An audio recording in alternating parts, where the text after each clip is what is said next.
Hello, everybody. I'm delighted to see everyone here. Without further ado, I'm going to introduce Steve Cushion, who is a senior research fellow at the University College London Institute of the Americas, and he's also a member of Caribbean Labour Solidarity, the Socialist History Society, the Society for Caribbean Studies, and UCU.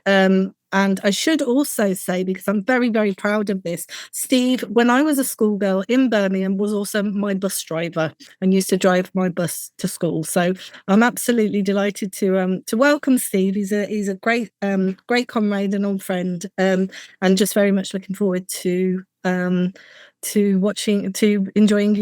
your presentation and then following with the Q&A afterwards. Thank you very much. Thank you for inviting me, Eve.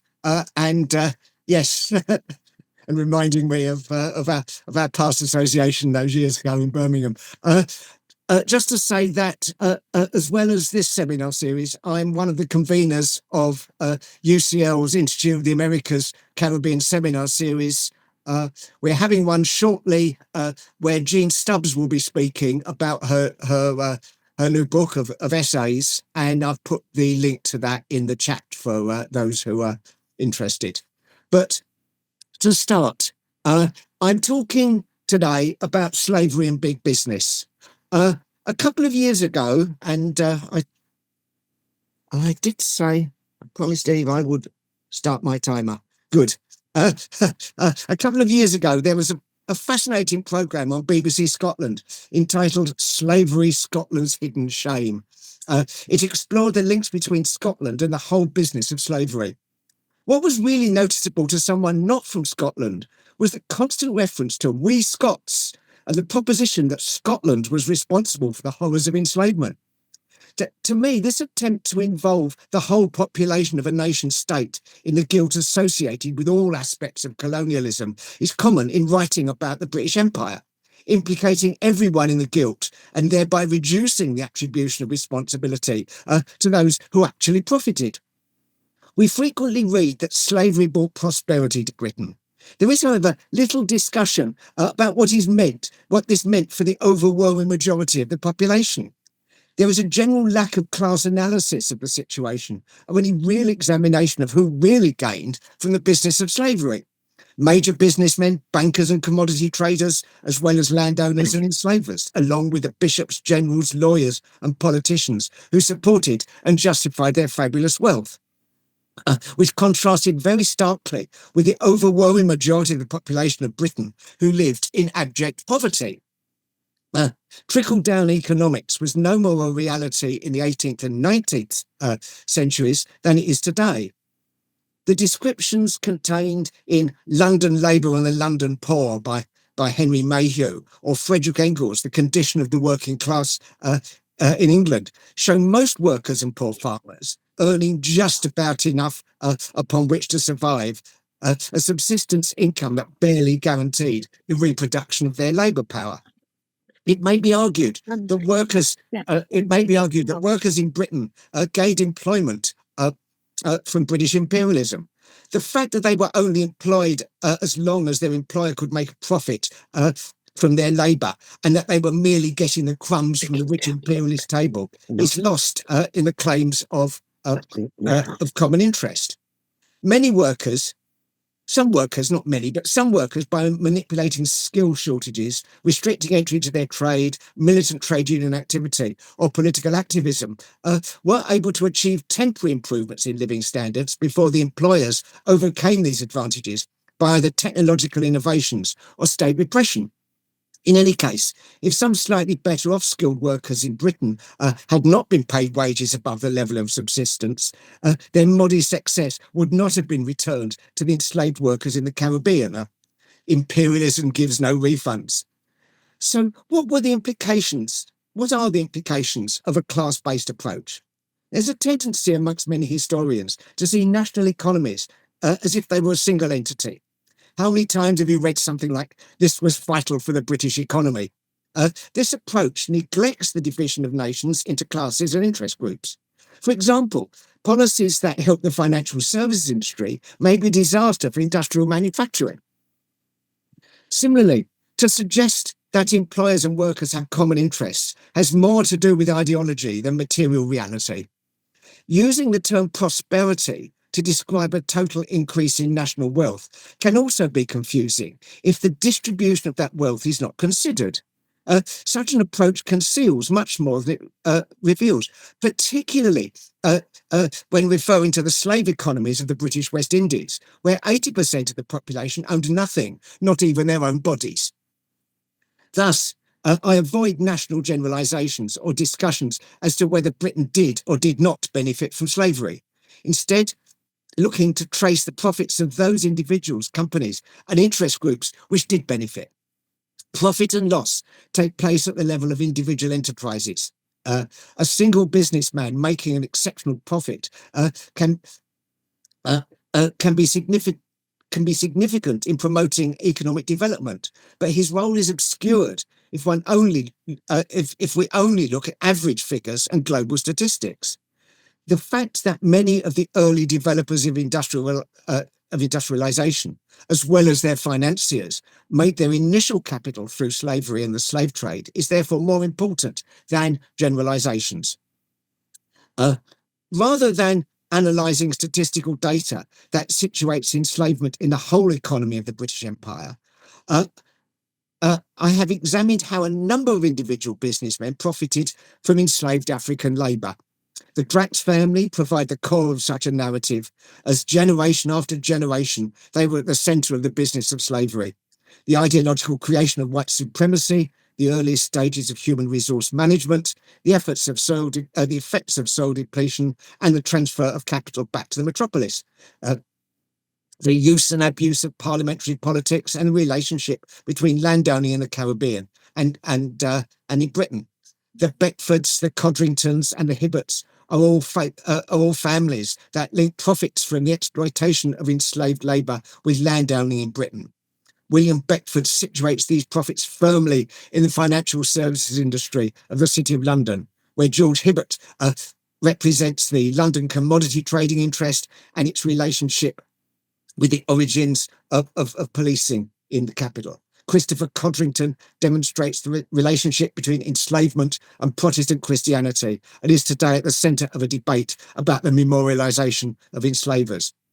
A similar debate about statues leads us to Sir Robert Jeffrey, who's been a central figure in the City of London in the 17th century. James Watt links the capital derived from slavery with the growth of steam-powered industry and thence to the dominance of fossil fuel.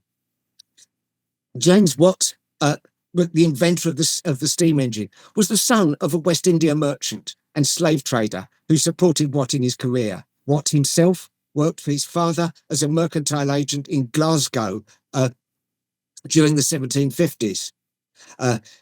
Caribbean plantation owners who needed to process sugarcane were significant customers of James Watt's steam engine. This mechanisation of sugar processing, far from making the lives of enslaved labourers any easier, made their labours more relentless as the increased pace of the steam-powered machinery forced an increase in productivity for the workers. In this context, productivity increase meant even harder work, driven by the whip. I've spoken enough, perhaps even too much about the Drax dynasty, and of late about Christopher Codrington and the Church of England. So today, I shall concentrate on William Beckford. The Beckford family have been involved in both the West India trade and as contractors supplying the Royal Navy since the mid-1600s. The London branch of the family, Richard Beckford, 1619 to 1679, and his brother Sir Thomas, 1628 to 1685, supplied the Navy with cheap clothing for the sailors. Indeed, in 1668, Sir Thomas is on record as bribing Thomas Pepys, the Chief Secretary of the Admiralty, with a gift of £50, worth about 200,000 today, and a silver warming pan, which helped secure naval contracts worth £24,800, about 100 million today. Meanwhile, another branch of the family made their money in the West Indies. Peter Beckford, 1643 to 1610, arrived in Jamaica in 1662, starting his career on the island as a horse trader or some said a horse rustler. However, he quickly realised that landowning based on enslaved labour was a surer route to profits.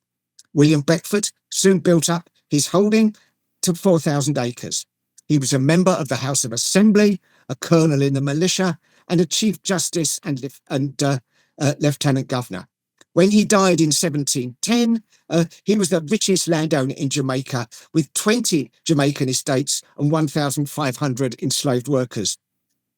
His grandsons, of whom William Beckford, who lived from 1709 to 1770, was the second, was sent to England to be educated. Following the death of his father, William Beckford returned to Jamaica and was heavily involved in the colony's politics while managing and increasing his estates. He was renowned for his ruthless pursuit of those to whom he lent money, foreclosing at the first opportunity.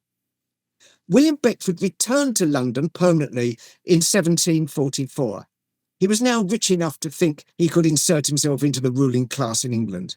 This was easier said than done. Power in England in the mid-1700s was firmly under the control of the landed aristocracy, who sat in the House of Lords and frequently used their dominant position in a locality to select who represented a constituency in the House of Commons.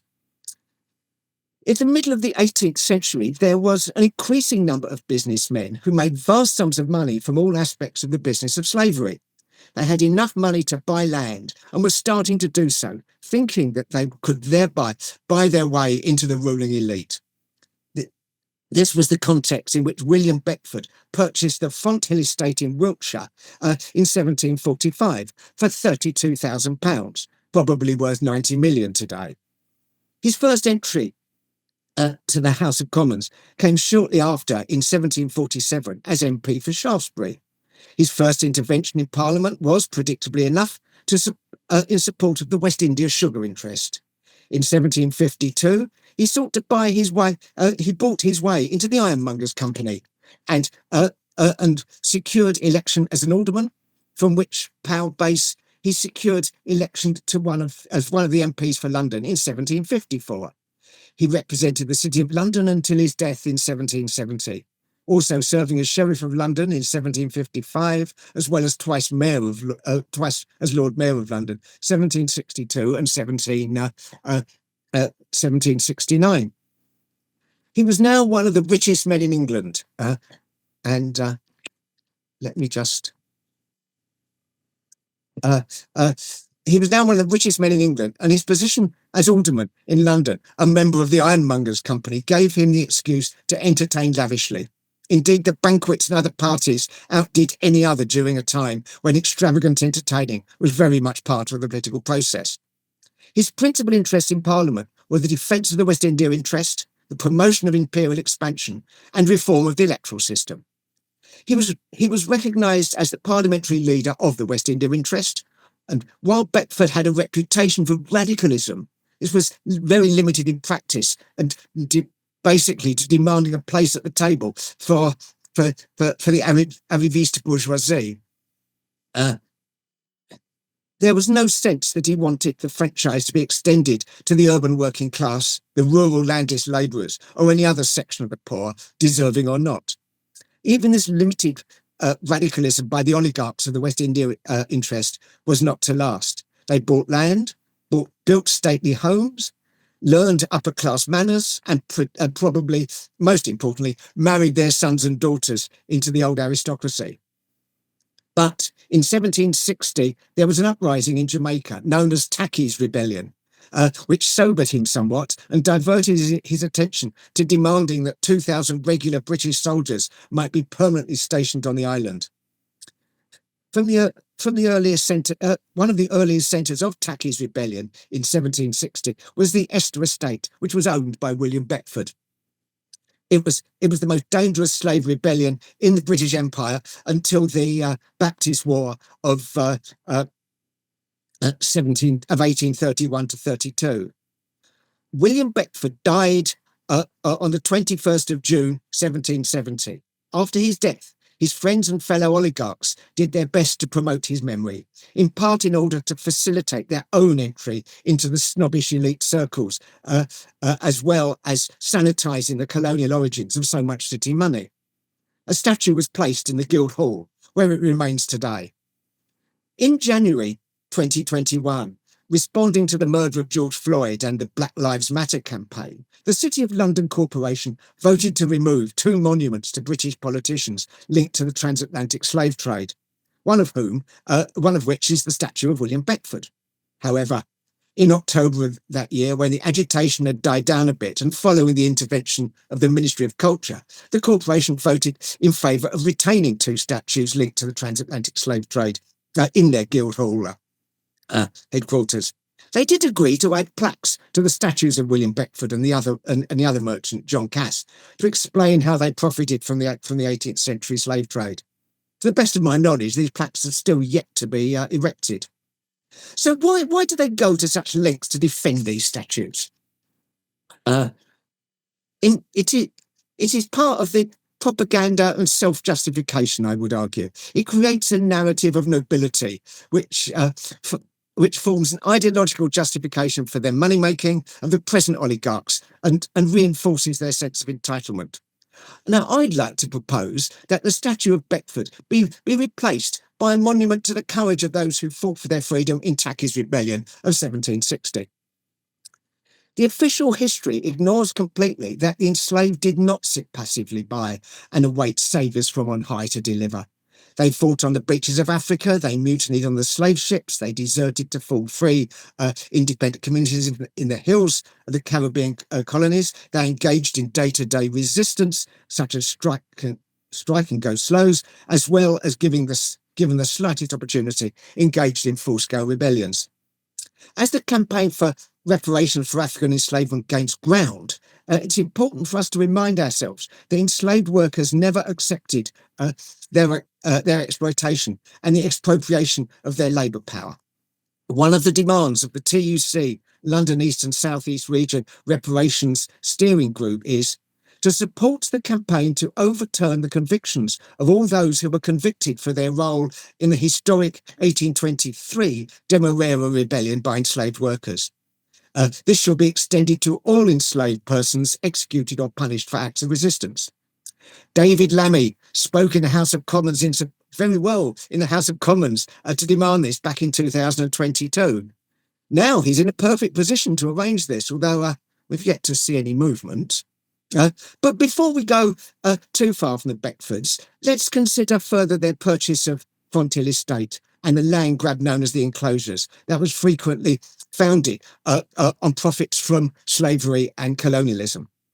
Industrialization in Europe and North America required initial funding to start the process.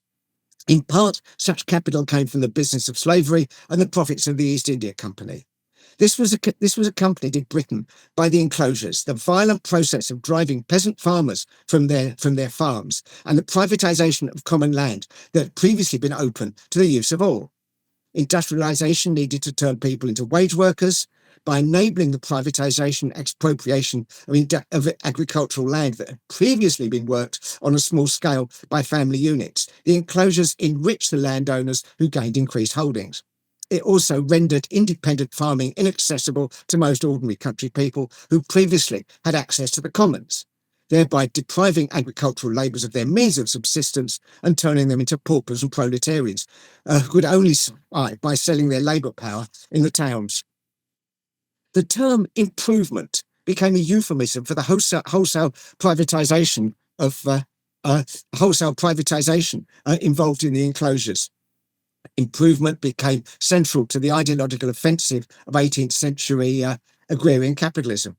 It meant enlarging farms and enhancing the productivity of land through investment in technological innovations, agricultural science, along with the more profit-orientated approach to land management. This also had the effect of establishing the sanctity of private property and disparaging common lands as terrains of idleness, destitution and crime. At the same time, improvement also justified the fashion for building big country homes on elaborate grounds that served as visual displays of wealth. In turn, this was identified with furthering the so-called national economic interest. The proletarianisation of rural people was coincidentally a boost to the business of slavery. Sidney Mintz has demonstrated how sugar became a significant source of calories, which facilitated the urbanisation of the industrial working class. But class analysis also requires us to examine the self-activity of the working class over the question of enslavement. The first abolitionist petition was launched by the Manchester Society for the Constitutional Information in 1787. And petitioning would go on to become an important tactic, not only against slavery and the slave trade, but for other radical and working class causes such as parliamentary reform.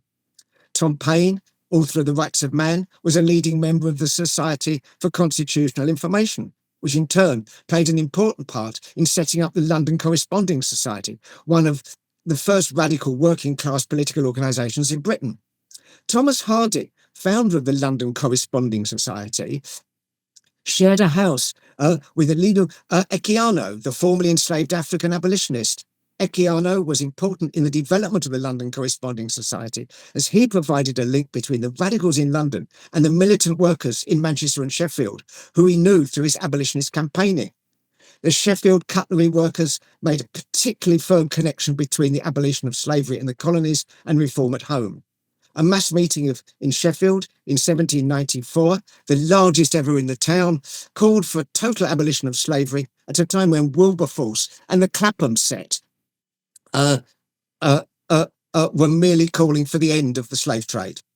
The London Corresponding Society clearly linked the slave owners to the corrupt political establishment that they were fighting in Britain, and argued that the end of slavery would reduce the reactionary political base of the old corruption, as many West Indians, as they were called, controlled the so-called rotten boroughs, where the Member of Parliament was effectively appointed by a rich man who controlled the electors.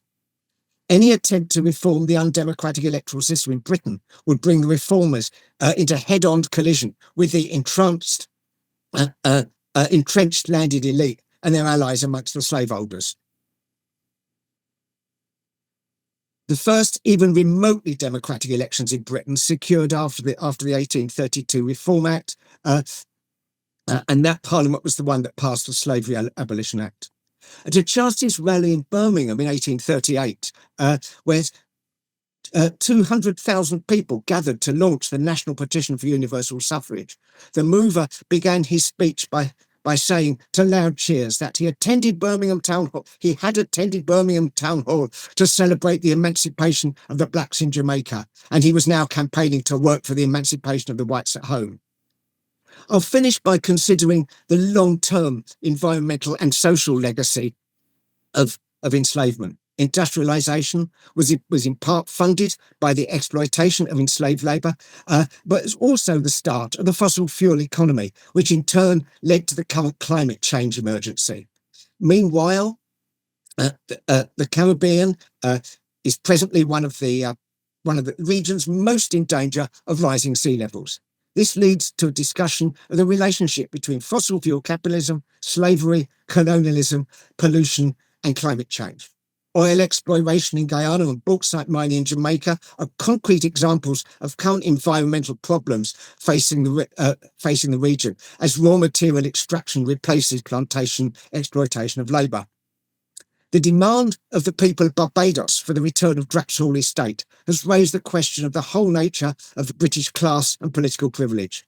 The origins of white supremacist racism lie in the early days of enslavement. But the growth of imperialism in the 19th century gave rise to a much more concerted effort to use this to justify colonial expansion. The enormous profits made from the business of slavery enabled the endowment of colleges and universities that repaid this generosity by producing tendentious justification for racism. Anthropologists and social Darwinists gave it a scientific gloss. Populist politicians were able to play to the gallery by spouting rubbish about how the enslaved in the Caribbean were not treated as badly as workers in Britain. Elite abolitionists who would do nothing to campaign for the rights of the labouring poor in Britain and supported repressive anti-union legislation helped discredit anti-racism. Schools, cheap newspapers, comics and other young people's literature, musical comedians and other popular entertainment served to reinforce these stereotypes. Focusing on a fixed cultural identity rather than economic status also plays a role in this narrative. As the author of The Ministry of Nostalgia, Owen Hatherley says, the working class is treated as a sort of nationality based on accent, culture and a particular set of views, rather than the more important economic factors. Breaking up the working class into distinct racial groups is a clever form of divide and rule used by the ruling class to maintain the current system. In reality, workers who are both white and UK citizens are faced with the same economic problems as immigrant workers and workers of colour: low wages, high employment rates and poor housing. Today, privatisation has resulted in racial discrimination being increasingly based on the outsourcing of many essential jobs. Black and immigrant workers are more likely to be in the outsourced sector with lower pay, fewer employment rights, worse conditions and resulting race discrimination. The institutional racism of the police, stop and search, the unemployment figures for young black people, the endless discrimination and petty humiliations of everyday life, the Windrush scandal, all these factors and more had their origins in the wealth and power that the British ruling class gained from the business of slavery. It's indeed shocking, if unsurprising, that one of the principal groups targeted by the Home Office's hostile environment were the descendants of the enslaved Africans trafficked to the Caribbean with the full support of the British state. They would not even be in the Caribbean were it not for the slave trade organised by British big business. Racism has provided an effective tool in the armoury of the class struggle. That is not to suggest that racism was a deliberate conspiracy by a cynical ruling class. Having presided over a system based on the enslavement of Africans in the West Indies for 200 years, they clearly believe their own propaganda. The British bourgeoisie profited from Caribbean sugar slavery, from the North American slave-picked cotton, from the colonisation of Africa and Asia, from the violent expropriation of the English peasants from their common land, and also from the genocide of indigenous nations. They used that capital to develop a fossil fuel economy that is the major factor in global warming and now threatens human existence in general and the Caribbean in particular. Part of the demand for reparations, in addition to the unpaid wages that were denied to enslaved labourers, is that the European and North American big business fund the repair of their damage they've done to the ecology of the islands and reverse the fossil fuel-driven economy that is causing global warming. Similarly, the deforestation of the Caribbean islands to produce sugar, along with the soil exhaustion resulting from monocrop export-based agriculture, has severely damaged the possibilities for sustainable development.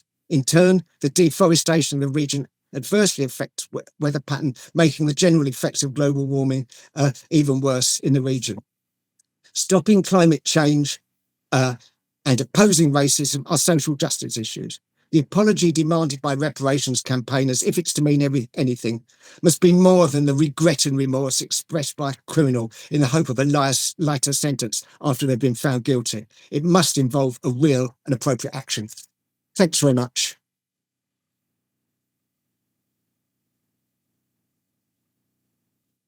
Fantastic. Thank you, Steve. It's always a pleasure to listen to you talk and just such a rich discussion. We have a lot of people. We've got almost 50 people on the call, so I don't think a Q&A will be that difficult to actually to kick things off. But so some house rules then.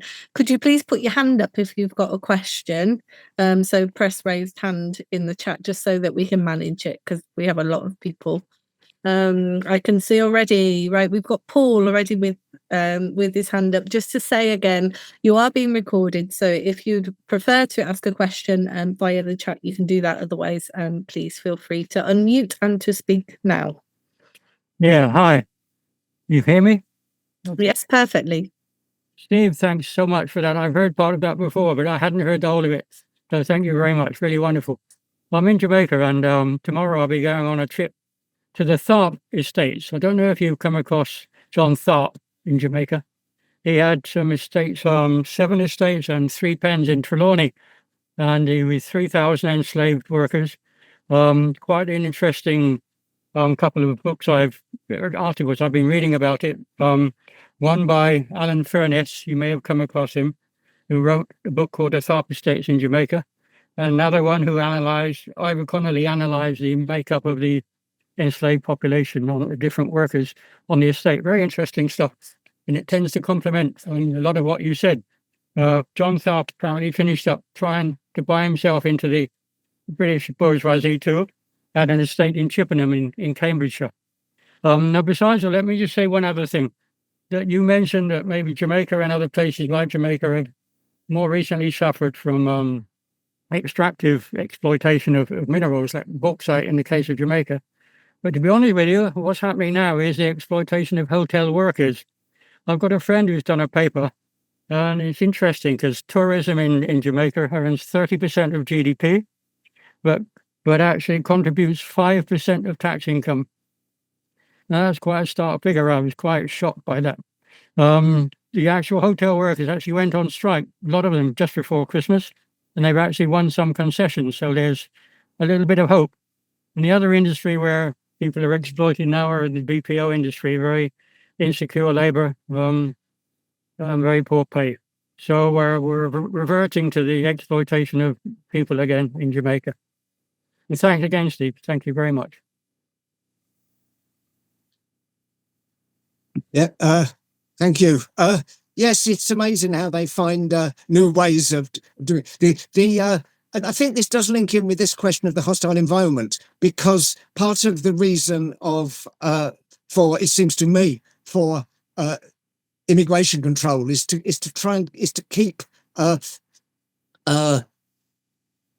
keep workers in areas where wages are low, so that they can be exploited, because capital, free movement of capital is widely extolled, but free movement of labour is thought to be, sort of. Whereas in fact, I would have thought it was in our interest to demand it the other way around. Okay. Right, thank you. Has anybody else got a question? I see Logie has got his hand up. Oh, I can't. I'm sorry, I can't see. He's waving Yeah, his hand. waving his hand on the camera. That is not protocol. Fantastic. Would you like to ask your question then? Yes, Steve. Have any attempts been made to measure the proportion of investment, let's say from roughly 1750 to very roughly 1850, the proportion that was derived from slavery? That could be a difficult question, but it may already have been answered somewhere. Estimating is being recorded. Just 1 second, I'll try and mute everybody.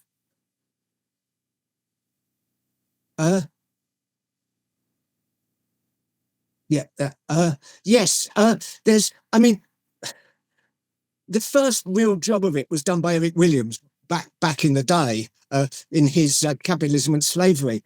There's been a recent book published by, and I can't remember who, but I will, if I get a minute, I'll dig it out, by two economists, and I mean, I have been slightly disparaging about what I've about kind of quantitative macroeconomics, but they have done a very good job of taking it on its own ground. I'll if I get a minute, I'll have a look. But that came out only last year and was really kind of quite a significant contribution to it.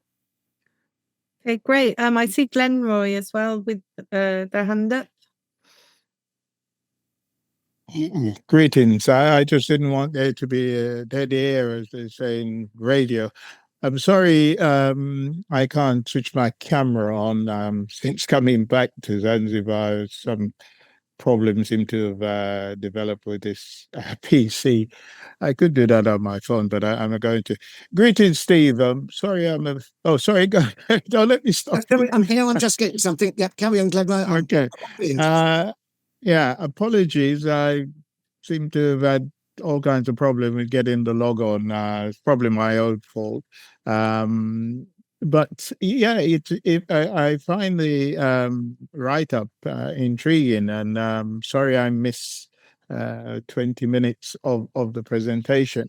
The main thing I'd like to sort of engage is the correct class analysis about who gained from enslavement of African people, and indeed even carry on into colonialism. I fully understand the analysis, but I think that I wouldn't want to rush away from the concept that a nation, regardless of whether they're involved in the process,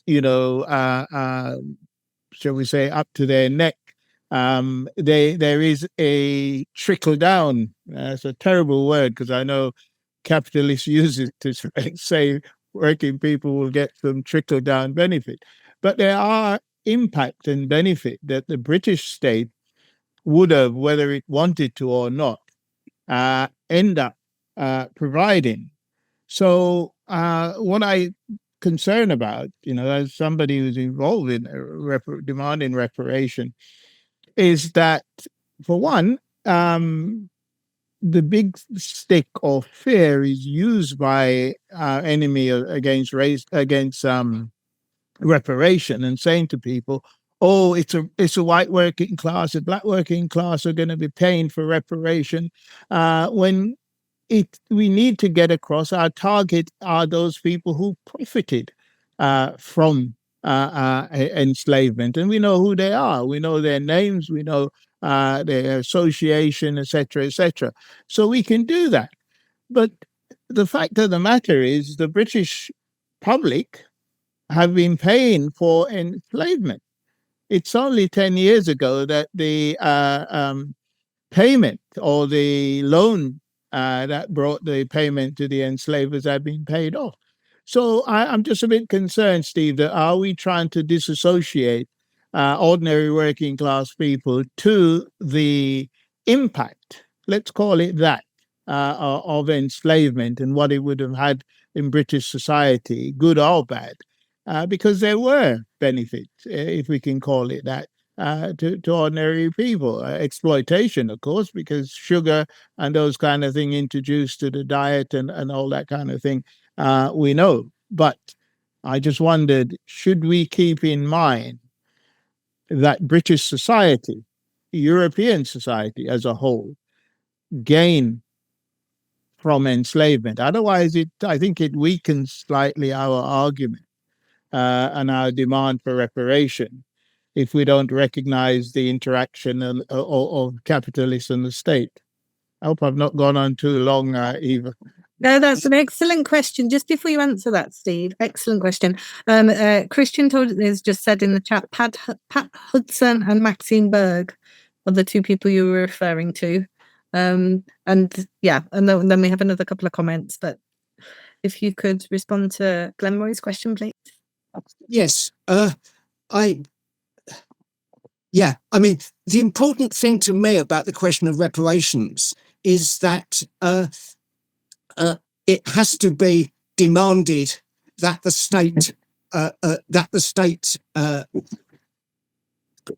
effects it.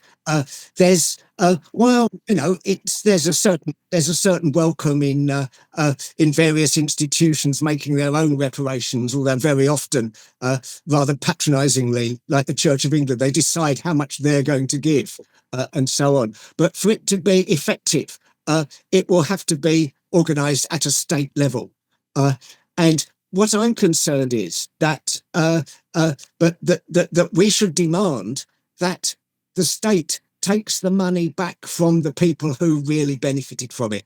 And I would argue that where the responsibility that particularly organised workers have is in demanding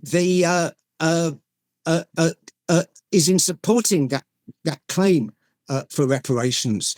That I think probably one of the finest moments of internationalism in British working class history was when the Manchester cotton workers solidly supported the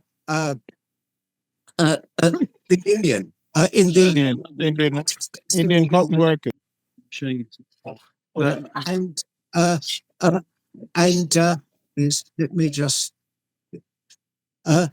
solid and against the British, particularly their employers, who were supporting the Confederacy, and it was probably it can be argued that it was that solid support of the Manchester cotton workers and workers in London for the union and for the abolition of enslavement in the United States that kept the British government from supporting the Confederacy. So I think what I would argue for is for that insofar as workers in Britain have a debt, then the way we can repay it is by campaigning for reparations, by supporting the campaign that's coming from the Caribbean and from Africa,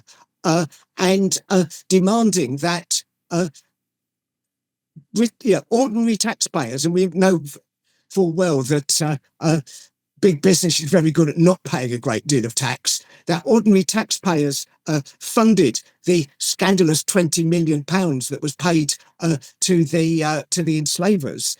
That we don't do it again. That if there is reparations, that it's those who profited who pay the absolute lion's share of that. And this doesn't just apply to the United Kingdom. I've recently been looking at the way the French state and French financial service industry robbed Haiti blind over from 1825 up until probably 1935, and still carried on doing it. And that, so while the profits were made by the Crédit Industriel et Commercial, ironically, the bank that I had when I was a student in France was the bank I banked with, while they made the money, it was the French state that facilitated it. So that's the approach I would take to it.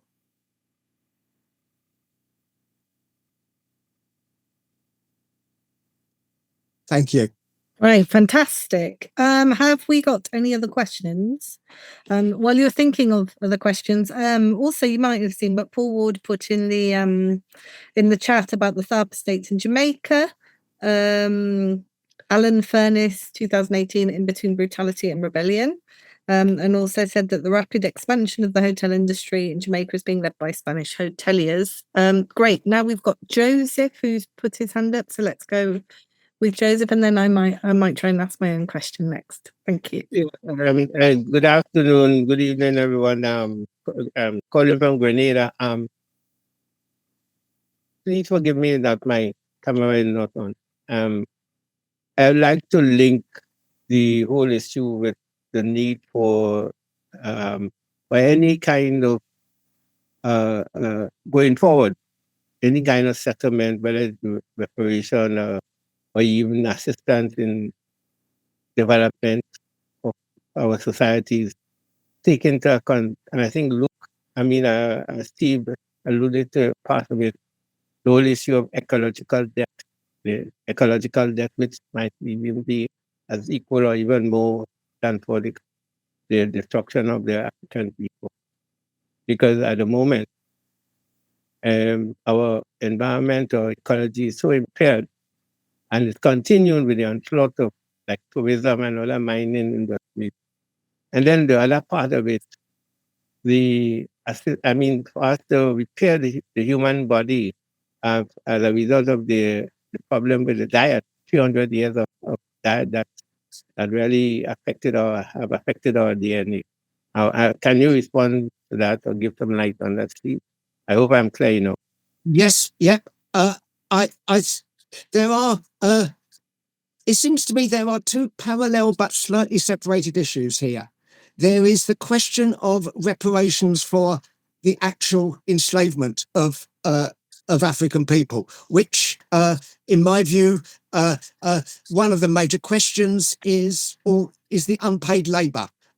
They worked for nothing. I did a quick calculation, back of the envelope stuff, that if you look at the amount, if you look at the average wage of an English agricultural labourer of about £20 a year, multiply it by the number of people who were on average enslaved, multiply that by the number of years of enslavement, it comes to about £1,000 billion in today's money of unpaid wage. So there's that.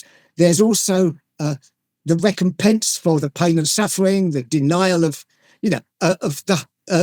denial of family life, all the rest of it. So that's one element. The other element is, and it's the same people by and large, through the fossil fuel industry initially, that has caused global warming, that is causing sea level rise, and so on. Now, on the principle that the polluter pays, they should also be made to pay to put that right. Now, I think we're talking two parallel social justice issues, and I think it therefore linking the movement for reparations, the anti-racist movement, with the ecological movement, which is something that I know you've been very involved with in Friends of the Earth Grenada, I think we need to push those two together. Right, fantastic. I also think the question of diet as well is super fascinating, and one that I know that is being looked at by quite a few historians at the moment. Have we got any other questions? We've got a comment here, just quickly saying, thank you very much. I'm really excited to listen to you in person, since I've always learned your work about your work only on paper. I'm sorry I cannot use my microphone, but as a student of Cuba, I deeply admire your wonderful work on the labour history in Cuba, and especially the sources that you have impressively accessed. Could you please explain a little more about how you identify and locate the sources you use? Sorry for my rather innocent question. As an anthropologist, your magic of bringing so much material together is a wonder. And that question is from Peter Yang. A lovely question. Think you very much, Peter. I'm flattered and slightly embarrassed. Yes, I think, well, I've likened it very much to an old pullover, that you pull a loose thread and you keep pulling and pulling and pulling and pulling, and you see where it leads. I started my for the Cuba stuff that you mentioned, I found a big box of old leaflets in the Institute of Cuban History in Havana. And that's kind of then by pulling that and seeing where each one led. That was how I kind of got that book together. As far as looking at enslavement and this, some friends of mine, this is about 3 or 4 years ago, were involved in a campaign in Hackney to have the statue of Sir Robert Jeffrey removed from the front of the Museum of the Home in Shoreditch. And one of my friends, who I'd worked with on some stuff about a film he was going to make about the Second World War, said to me, "Here, Cushion," he said, "you're a historian, write something about Robert Jeffrey." So I started pulling and digging and so on. And even in the kind of hagiographies of these people, once you look at it, sort of read between the lines, and then from one person who enriched themselves from enslavement to another, and it is that kind of just following where things go and letting yourself be dragged along by what you find. And as long as you don't ignore things that don't quite fit with where you started out, I mean, if you do find facts, of course, that don't fit, you mustn't ignore them. You know, it's sort of that's because that's but and whereas keeping that kind of theoretical background in mind about sort of, so I suppose I had Eric Williams as my background, my theoretical background, and then sort of took it forward from there. Fantastic. I should have said as well, it's really lovely to see not only so many people on the call, but also so many old friends and faces as well, one of which has her hands up, Jean. So please go ahead and ask Steve your question, Jean. Okay. Can you hear me okay? Yeah. Thanks, Steve. I have to say I share your eclectic approach to how we do our history. You go where the leads take you. But I have a couple of questions. One is, and it follows on from Cuba, really. If you can say something about why you think that in the Spanish-speaking world, or even the French-speaking world, the other colonizers of the Americas haven't really taken on board the reparations issue in the way that we might have wanted them to, or that we definitely wanted them to. And the other is in terms of this conundrum between the state and the people and the big business that you're looking at and the families that have benefited so much from the big business. To what extent you think the whole argument that people bring forward is, well, that was in the past, it's not my fault. And that you come across constantly, whether it's at the level of big business or government or ordinary people. So I know they're two huge questions, but I'd love to have your thoughts on it. Okay, let's start from the second one. It's a long time ago. It's not my fault. Get over it. Is the kind of argument that what was it? When David Cameron went to Jamaica, he was lucky to get out of the Parliament alive for saying something like that. And for proposing to build a prison, that was yes, yeah. I think they were lucky one didn't end up in one. But anyway, I think that what we have to say, and this is where the work of Nick Draper is very important. I am not responsible for what my family did.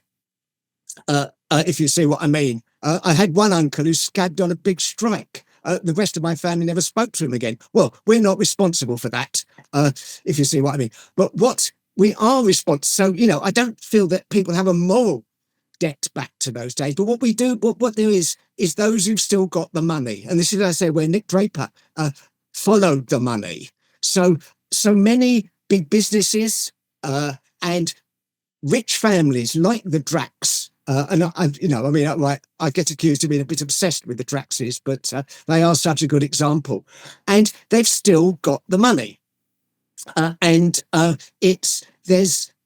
we look at insurance companies, the Royal Liverpool, well, the name gives it away immediately, doesn't it? Insurance company started out by insuring the cargoes, if you will, on ships that trafficked in enslaved Africans, and they've still got the money, and you can trace that through. They might not be called the Royal Liverpool anymore. The names get changed, but it's those businesses are still there. They've still got that money, if not even more. I mentioned earlier about the CIC bank in France that made an enormous amount of money out of robbing Haiti blind. Well, that is now one of the biggest banks, the biggest and most powerful banks in the whole French financial services industry. I think that's the way we've got to look at it. It's the economics of it not the morality. So it's very easy for to say, "Oh, I'm so sorry about that. Oh, we shouldn't have done it." Well, that's, as I said at the end, that's a bit like the criminal pleading guilty and hoping for a lesser sentence. So that's the way that's the way I would argue that on that one. On the question of other countries, partly, I think, and one of the things that I've started looking at the whole question of French, of the French Empire, and the legacies of enslavement, the business of slavery in France. And what I'm struck by is that people, there's programs on the telly sort of saying, "Oh, yeah, in Britain we had an industrial revolution, whereas they didn't in France." And so on, and put it down to British entrepreneurship and French bureaucracy and this sort of thing. What they don't take account of is the fact that the French government lost most of its wars. If you see what I mean, and they lost most of their colonies.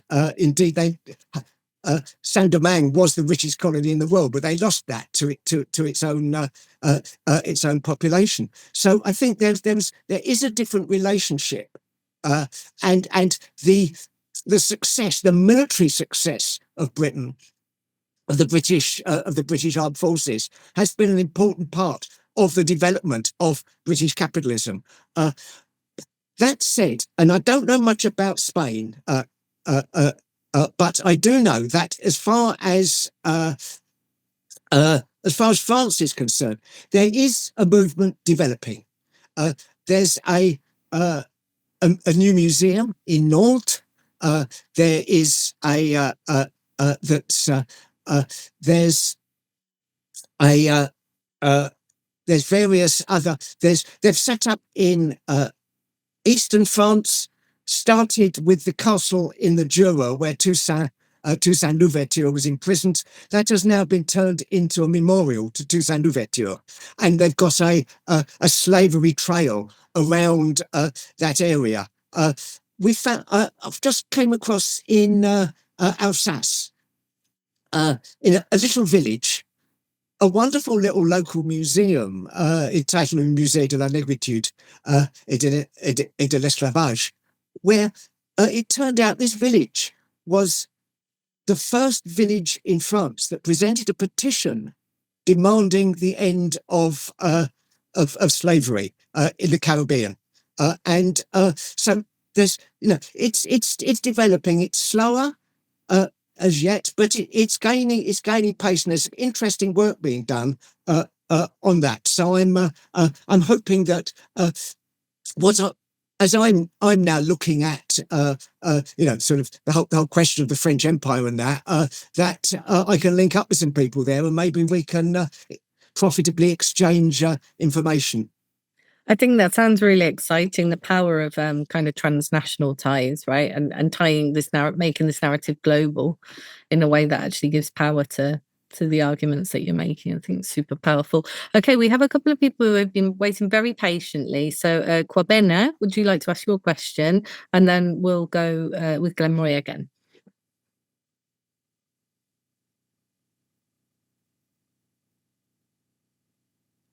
Sorry, I'd muted myself. Steve, Eve, a fairly informative, well put together session. Steve, you raised the point that people will say, "What's it got to do with me?" I never was involved in the kidnapping and trafficking of Africans. Why should I have to have anything to do with it? Which is a partially valid argument. However, it's the subject, I would posit, of a propagandizing campaign carried out through the education system. And using myself as an example, I learned about the magnificence of British ingenuity and industrialism in learning through school about the Industrial Revolution, where James Watt, Stephenson, et al. Were inventing all of these things out of thin air without needing any resources. And that, I think, has to be combated But there is some argument in that it was nothing to do with me. My family were poor laborers from Wiltshire. We didn't have anything to do with African slavery. And so the point that you make, I think, has to be included, which is those that still inherit the wealth should be the ones to be first to come up.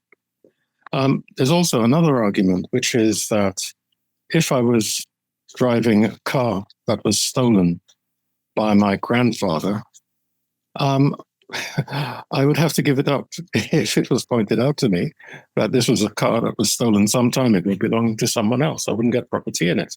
Yet if you look around Britain, the canals were built by money expropriated from the labor of kidnapped Africans in the Caribbean. These magnificent buildings that the National Trust has got so much stick of were, in quite a number of cases, built from this money. The railways were built from this money, and other items purchased through the financial instruments issued by the insurance companies and by the banks, some of which, like Barclays, have been going for hundreds of years, are still being used. Yet people don't say, hey, I don't want to use this stolen property or this property built on stolen money. They say, yes, it is. And I think there has to be a tying up of education, what is being used in Britain still arising from the enslavement of Africans and so on. I don't know what you think about that. Yes, and I mean, where you are absolutely correct about education, it seems to me, is that the whole way that I don't know about how education's done in school these days, but certainly when I was at school back in the 50s and 60s, it was all about the great and the good, the glorious, and sort of, as you say, the Industrial Revolution was because Turnip Townsend thought of some good ideas to do with turnips and this sort of thing. But I think there is a fight within education about this, and I was very pleased that the pamphlet that I wrote about Sir Robert Jeffrey, that was published by Hackney Stand Up to Racism and Caribbean Labour Solidarity, was actually received funding from the National Education Union. It was distributed to all schools in Hackney, and so on. So there is that element to it. The point I'd make again that I made earlier is that while most of our families didn't gain materially anything from enslavement, and it was the 5% who did. Nevertheless, we do have a moral duty, it seems to me, as workers. We have a moral duty to oppose all injustice, and this is one of the great injustices. And but also, I would argue that workers have a self-interest in this, because for too long we've been divided along lines of race and so on, which has depleted organised labour's ability to defend itself and our wages and conditions and so on. So that's the way I look at it, and but I do believe that I perhaps misspelt it when I said it isn't a moral question. Actually, it is, because and I think that we do have a responsibility to as in all social justice issues. Right. Okay. I'm going to come to you next, Glenroy. Just quickly, Paul put another comment in the chat. Again, talking about the tourism industry and the poor pay in the industry and conditions, which I think is super important, as well as the trade union roles. But he's saying, I'm sorry to go on, but we are going backwards with record low unemployment and subsistence conditions, taking us back to what Steve has been describing in both the colonies and in the UK until the 20th century. So I think that's an important point to underline. Glenroy, do you want to come through with your question? Yeah, on what Paul has put about the Industrial Revolution, I mean, quite recently it was revealed that the smelting, metalworking, and so on was created by enslaved Africans in the Caribbean, which led to the Industrial Revolution and the use of metal work and so on. So part of that Industrial Revolution came from that exploitation and of enslaved Africa. But I raised my hand because I wanted to just respond to what Jane said about, people who said, well, it's a long time ago, it's nothing to do with us. And, that theme always fascinates me, especially around Christmas time, where I used to say to people, well, it's an extraordinary thing. We're celebrating the life of somebody who's supposed to have lived 2,000 years ago, but nobody think that's too long ago. Quite happy to decorate the whole street and the house. But something that happened 400 years ago, well, we better not talk about it.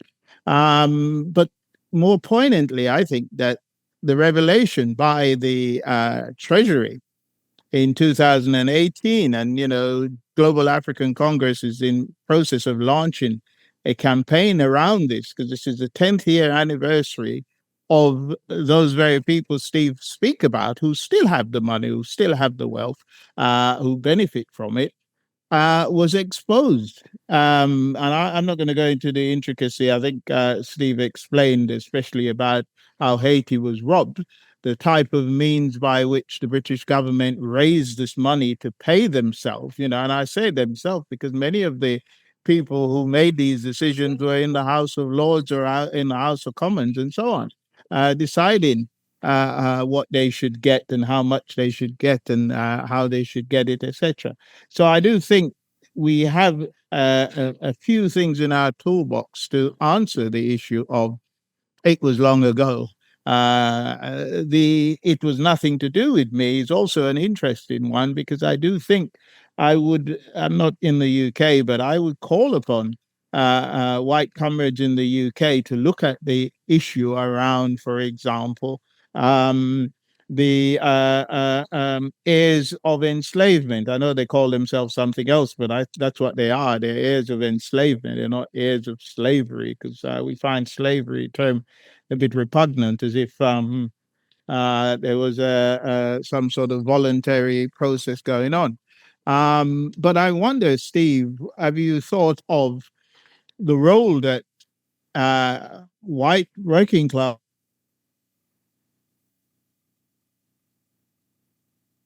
Oh, I think we lost you. Do you want to repeat your question?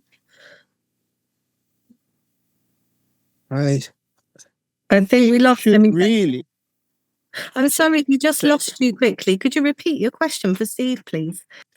Yeah, sorry. I was saying that there are descendants of those people who were fighting against enslavement, white working class people who were fighting against enslavement. And perhaps, they've moved on. Their generation later is not necessarily have the same view. But I do think that there should be a counter to this heirs of enslavement, because as far as I can judge, the people who are in the heirs of enslavement, and I'm surprised the bloke from up the road, Steve, wasn't part of it, is they're trying to clean up their act or clean up their history. So there is a need for the white working class organization that existed during enslavement, who refused to buy sugar, campaign, for, as you say, the ending of enslavement. I'm sorry, Eva, my bandwidth is a little bit low. It keeps coming up. No, it's fantastic. It's fantastic. Yeah, okay. we got it. Thank you. Okay. okay. Yes. I mean, I think Steve, sorry, just before you answer as well, just to remember, because it just struck me that also, I think, if I'm not mistaken, but please, historians in the room, correct me, but I think this year's the 200-year anniversary of the Haitian indemnity as well, which I think is quite striking, given everything we're talking about. Right. On that point, it was Nathaniel, who I saw earlier on the here, did bring this to my attention of a couple of weeks ago, which made me have a look at it. And I am so this is a plug for something we're doing in it was April the 17th, 1825, that the French government sent a fleet of 17 ships and threatened to bombard Port-au-Prince if they didn't pay 150 million francs in an indemnity to the previous landowners. They were very careful. They said they're only paying for the land you've had. You know, we're not paying for the enslaved workers. But of course, that neglected the fact that land without labour was useless. But anyway, so that's April the 17th. So on the first Sunday in April for Caribbean Labour Solidarity, I shall be giving a presentation about that whole history of the debt, which the more you dig into it, I mean, talking about pulling it leads, the more you get into it, the worse it gets. And then it leads up to the US invasion and Citibank taking over instead of the CIC Bank from France, and so on. So, yeah, that's something we're going to be doing. On the question of what Glenroy was saying about, as it were, commemorating the heirs of opponents of enslavement. I think, to an extent, the whole movement of people's history, of history from below, can look at that, and we can. Part of the purpose of that is taking examples of people like the Sheffield Cutlers, the Manchester cotton workers, the London, workers in London who opposed that sort of thing, and bringing forward that, giving in a kind of intellectual sense, giving honour to what would be, in my consideration, our ancestors, the ancestors of our movement, is something that I try and do. And I think, you know, the more people that do that, and the more historians look at such positive examples as well as the negative examples and contrast them, where it will be. There was something else I've forgotten now. I mentioned Haiti. I mentioned was there one other? I just added to your analysis of how long ago it was. It's not really a question. It was just a concept. Yeah. You're right. Yes, it's well, if it's they still bang on about. It's funny, really. I mean, the way things are commemorated, you're quite right. What they choose to commemorate and what they don't. We're continually told about Dunkirk and the Dunkirk spirit. And now that was over 80 years ago. There's probably very few people left alive who had anything to do with it. And it was actually the worst military defeat the British Army ever suffered. Yet we celebrate it. And I think that's a sort of a weirdness that we need to actually start saying, no, we'll celebrate our people. And to me, our people were those who resisted.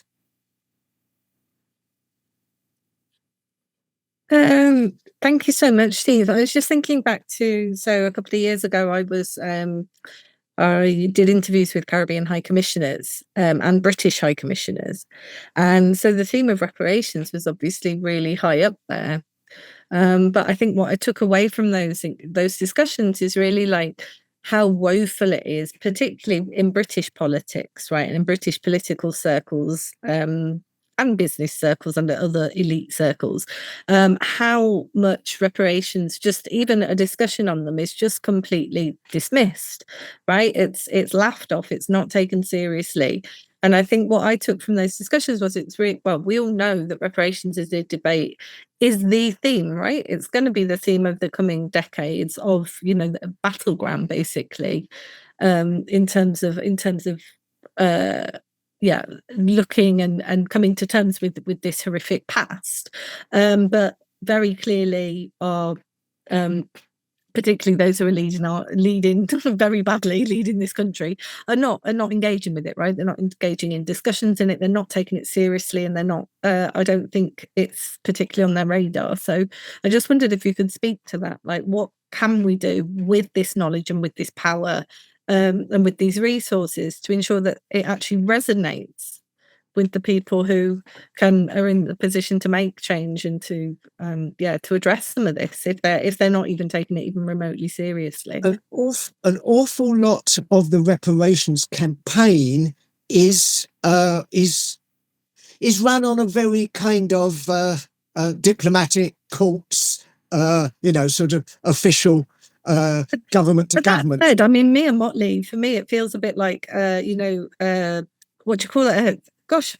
Goliath and fighting really strongly. I think the way that she's positioned herself politically is super intelligent. I think it's really encouraging that there is room for manoeuvre. But yeah, anyway, I just think there's a whole. I think what we need to do is we need to back this up, and we have to draw ourselves to their attention, if you will. So, but do you not think? Sorry, I just think I've been really eager to talk about this, and I'm sure other people will want to contribute as well. But do you not feel that you can? I mean, you can provide as much facts, as much historical data, as much But yeah, essentially, what you're dealing with are ideologues, right? You're dealing with a battle of those who accept that this is our past and this is this and the horrors of what has been before, and those who effectively will never accept facts, will never listen to truth, will never engage with that. And that's the battleground, isn't it? The battleground of the ideologies over everything else. But that battleground of ideologies can take place in the streets as well as in the lecture theatres and in the publications. I take, for example, our friends and comrades down in Dorset have been campaigning against, and here I go again, against the Drax family for a number of years. I helped them produce a pamphlet about the whole history, which they have been distributing down in Dorset for a couple of years now. There was a big demonstration that marched all the way around Drax's massive estate, at which Francis O'Grady, the then General Secretary of the TUC, was the keynote speaker, and so on. And finally, during the last election, they teamed up with other groups of people who had their own grievances against Drax, who was the MP for the area, and he was booted out of office. Now that was, I think, a success, and it on a small scale, but then it was actually something that happened in a small town in the west of England. What I think we can do, if we can build up a campaign, and it's like all matters of social justice, it's like the question of global warming. They're not interested in that either, frankly. They're not interested in an awful lot of things. So it's a question of bringing ourselves to their attention. Now, we're doing it at a relatively low level at the minute, but we're getting somewhere. And I think that we just keep pushing and pushing and pushing. And that's the way we have to do it. And linking up between workers in Britain and workers in the Caribbean to build a sort of mass movement. Now, I think that one of the arguments I've had is that what really finished enslavement in the 1830s was a mixture of revolts in the Caribbean and a mass abolition movement in Britain working together. And I think if we can recreate that alliance, then we stand a chance of overturning it. One other thing I noticed in the chat, Paul Ward has drawn attention to the, and Glenroy mentioned as well, that was what I was thinking of, about the way enslaved African metalworkers invented the court process, which basically turned scrap iron into good steel. Anyway, the article to which he refers to an article written by one of our colleagues at UCL, Jenny Bulstrode, who did some excellent work. I mean, really kind of detailed stuff, tracing, down to who had actually done it. She unfortunately couldn't find out their names, but she's kind of, we know who they were, who invented this process, and that she received death threats, she received all manner of abuse, and so on, which I think shows how seriously they take it and how much they're worried. They didn't laugh it off. And anyway, so just to say, Jenny is speaking at our UCL seminar in March, and she'll be talking about her latest project, which is about enslaved watchmakers in the Caribbean, for which she's which is her latest research. So you might want to. Right, I'll try and share that link now in the chat. I am aware that we're very short of time, so we'll go with one last question. I can see David's been waiting very patiently with his hand raised. So let's get a question from David, and then we can wrap up the session. Yeah, thanks very much. Well, Steve, is excellent talk, so well researched as always. This just follows up with what you and other comrades here have been saying. You see, now with technology, and I'm no good at it, but you are, one can produce booklets, work packs. The London recruits have done it with the NEU union. They produced a work pack on the London recruits who went to South Africa. I'm sure most of you know about that. This could be something to aim for, to work with trade unions to do histories of this solidarity that goes right back, as you said, to the 18th century, demands for the end to slavery, coming from below, not from Wilberforce, etc. The solidarity acts that you've mentioned, and going right through up until now with anti-racist activity, Grunwick strike. Is it Grun? Yeah, I'm having a senior moment. The women at the factory help me out, Steve. Is that correct? Yeah. And many others, and many. I'll stop there. But I think it could be done quite inexpensively, actually. But this is something for us to press unions to produce these things. London recruits did it with the NEU, so it is possible. So I'm just throwing that in. But thanks again for a great presentation, Steve. Thank you for saying so. And yes, that was Kevin Courtney did the honour of doing the preface to the pamphlet